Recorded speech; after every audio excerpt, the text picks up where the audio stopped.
إن الحمد لله نحمده ونستعينه ونستغفره ونؤمن به ونتوكل عليه ونعوذ بالله من شرور أنفسنا ومن سيئات أعمالنا من يهدي الله فلا مضل له ومن يضلل فلا هادي له وأشهد أن لا إله إلا الله وحده لا شريك له وأشهد أن محمدا عبده ورسوله. قال تعالى: وما آتاكم الرسول فخذوه وما نهاكم عنه فانتهوا واتقوا الله إن الله شديد العقاب. برادران اسلام اور حاضرین جمعہ، خطبہ اولیٰ میں جو باتیں بیان کی گئی وہ یہ تھی کہ اللہ رب العالمین نے یہ دین اتارا ہے ہماری ہدایت کے لیے، اور اللہ رب العالمین نے قرآن مجید اتارا تاکہ ہم اس کو پڑھیں، اس کو سمجھیں اور اس کے مطابق عمل کریں۔ رسول اللہ صلی اللہ علیہ وسلم نے اس قرآن مجید کی آیتوں کی تشریح اور توضیح فرمائی۔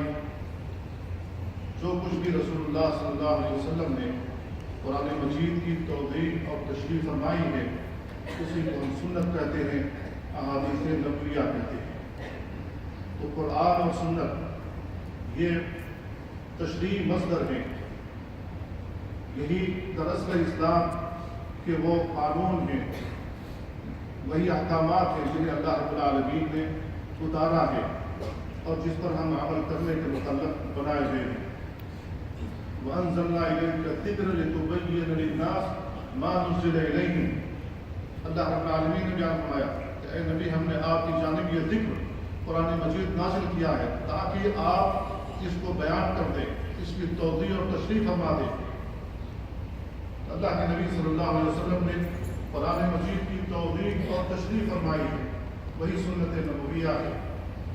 تو قرآن مجید اور اللہ کے نبی صلی اللہ علیہ وسلم کی تمام احادیث جو آپ نے بیان فرمائی ہیں، جن پر آپ نے عمل کرنے کا حکم دیا ہے، یہی شریعت ہے۔ اللہ رب العالمین نے اپنی شریعت کو قیامت تک باقی رکھنا ہے۔ یہ دین قیامت تک باقی رہنے کے لیے آیا ہے، یہ کسی زمانے کے لیے، کسی خاص قوم کے لیے نہیں تھا، یہ قیامت تک کے لیے ہے اور سارے جہان کے انسانوں کے لیے ہے۔ اسی وجہ سے اللہ رب العالمین نے اس کی حفاظت کی ذمہ داری خود لی ہے۔ اِنَّا نَحْنُ نَزَّلْنَا الذِّكْرَ وَإِنَّا لَهُ لَحَافِظُونَ۔ ہم نے قرآن مجید نازل کیا، ہم نے اس ذکر کو نازل کیا ہے اور ہم ہی اس کی حفاظت کرنے والے ہیں۔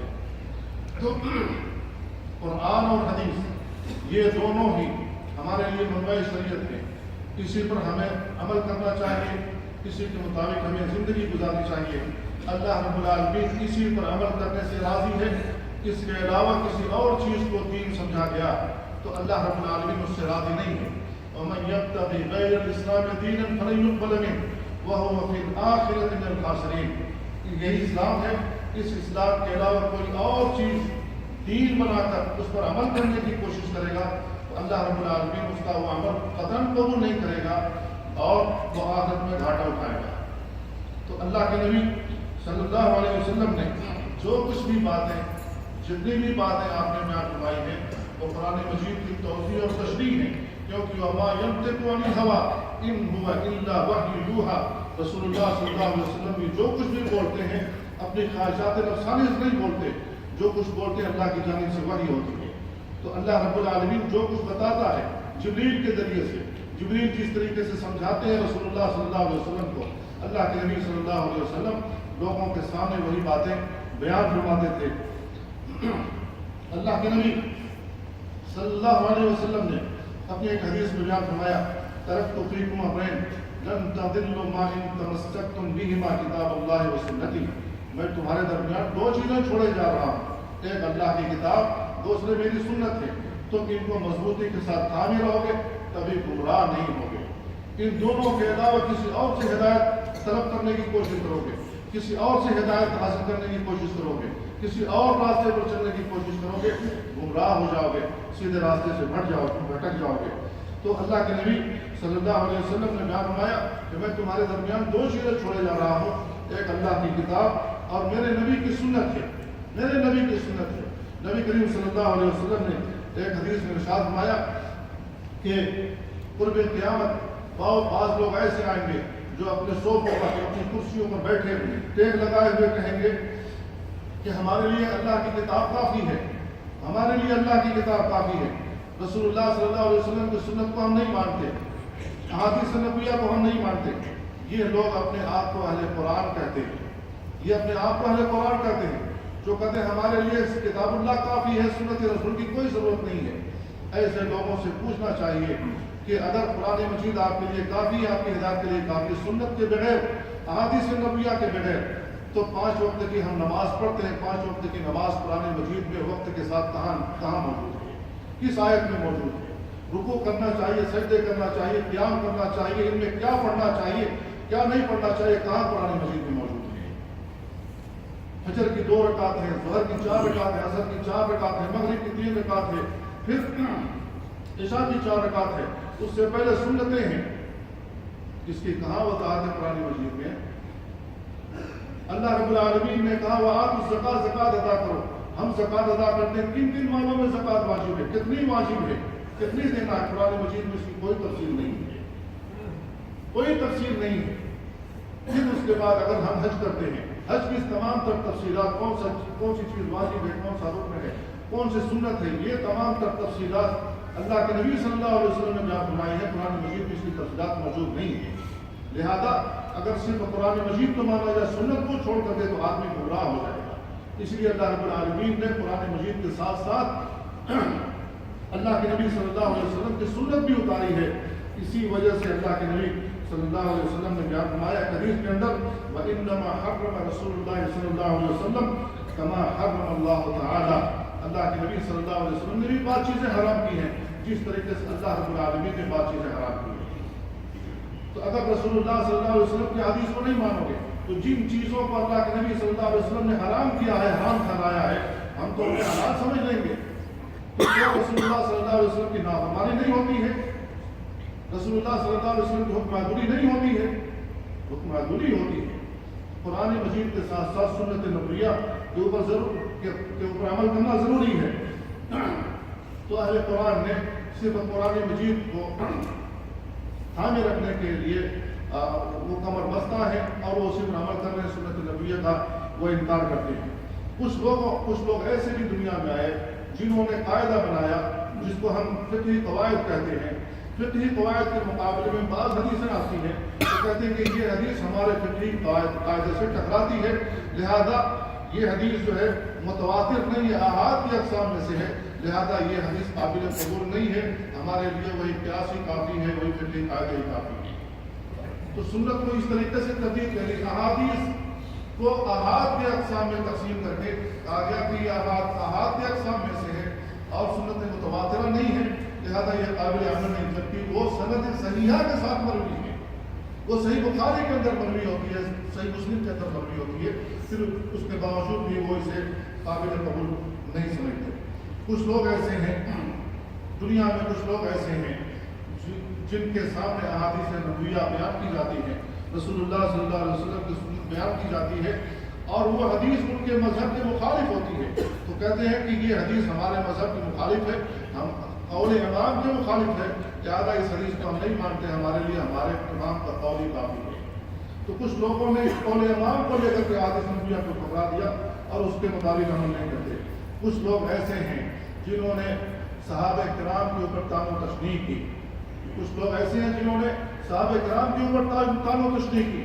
مثلاً ابو ہریرہ رضی اللہ عنہ کے بارے میں کہا کہ یہ غیر فقیہ صحابی ہیں، لہذا غیر فقیہ صحابی کی کوئی حدیث آتی ہے اور ان کے مقابلے میں کسی فقیہ صحابی کی حدیث آتی ہے، جیسے عبداللہ بن مسعود رضی اللہ تعالیٰ عنہ فقیہ صحابی ہیں، اگر ان دونوں کی احادیث میں ٹکراؤ ہے تو کہتے ہیں فقیہ کی قبول کی جائے، غیر فقیہ کو طرد کر دیا جائے گا۔ یہ معیار درست نہیں ہے۔ دیکھنا یہ کہ یہ سند کے ساتھ صحیح سند کے ساتھ مروی ہے یا صحیح سند کے ساتھ مروی نہیں ہے، لیکن اگر صحیح سند کے ساتھ مروی بھی وہ حدیث ہو، وہ کسی فقیہ صحابی سے ہو، تو اس صحیح حدیث کو اس لیے ٹھکرایا جاتا ہے کہ یہ غیر فقیہ صحابی کی روایت کردہ ہے۔ احادیث کو اس طریقے سے بھی ٹھکرایا گیا۔ کچھ لوگوں نے اپنی عقل کو حکم بنایا تاکہ ہماری عقل جس چیز کو قبول کرے گی وہی حدیث درست ہے